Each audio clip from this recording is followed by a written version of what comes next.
BSc Food and Nutrition లో university first rank, second rank, third rank. Sun International, Visakhapatnam, Hyderabad.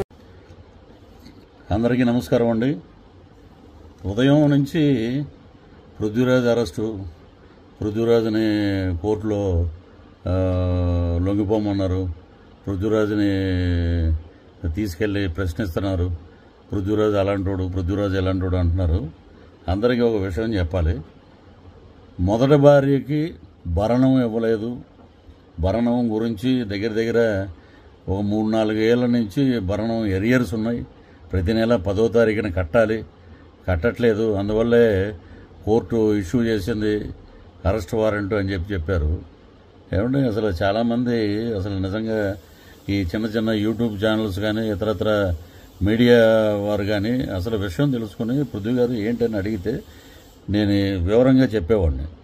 న్యాయస్థానం పరిధిలో family కోర్టులో ఈ మ్యాటర్ కొన్ని సంవత్సరాల నుంచి జరుగుతుంది. సో దానికి సంబంధించి వారు ఒక అమౌంట్ చెప్పారు. ప్రతి నెల ఆ amount till up to date ఇప్పటి వరకు ప్రతి నెల హైకోర్టులోకి వెళ్ళిపోతూనే ఉంది అకౌంట్లోకి. కట్టకుండా పృథ్వీరాజ్ ఎక్కడ ఉన్నాడు, ఏది పడితే అది మీరు ఆ పృథ్వీరాజ్ అలాంటోడు, పృథ్వీరాజ్ ఎలాంటోడు క్యారెక్టర్ అసోసియేషన్ చేయవలసిన అవసరం లేదు. కోర్టు పరంగా నేను కోర్టు ఇచ్చిన చెప్పినట్లు ప్రతి నెల నేను పే చేస్తూనే ఉన్నాను. సో మీరు తెలుసుకోవాలి కదా విషయం. మీరు ఏది పడితే అది రాయొద్దండి దయచేసి. నేనేంటంటే మా హైకోర్టుకు సంబంధించిన లాయర్స్ని కూడా కనుక్కున్నాను.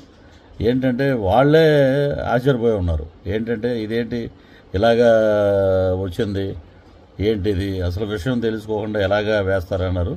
నేను చట్టపరంగా ఏదైతే యూట్యూబ్ ఛానల్స్ ఎక్కడైతే నా గురించి ఎవరైతే ప్రస్తావించారో వారందరి మీద చట్టపరమైన చర్యలు తీసుకుంటున్నాం కూడా. మా లాయర్లతో సంప్రదిస్తున్నాం.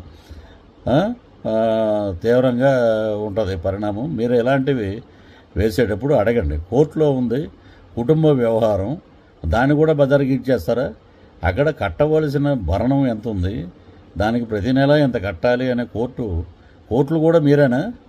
దీన్ని బట్టి ఒక మనిషిని ఎలా పడితే అలాగా క్యారెక్టర్ అసోసియేషన్ చేయకండి. క్యారెక్టర్ను దిగజార్చే ప్రయత్నం మానుకోండి. కాబట్టి నేను మాట్లాడేది ఒకటే, న్యాయపరంగా కోర్టు ఏదైతే చెప్పిందో దాని ద్వారా నేను కడతానే వెళ్తున్నాను. టిల్ ఈరోజు జూన్ వరకు జరుగుతూనే ఉంది. కాబట్టి మీరు నిజాలు తెలుసుకొని మాట్లాడండి.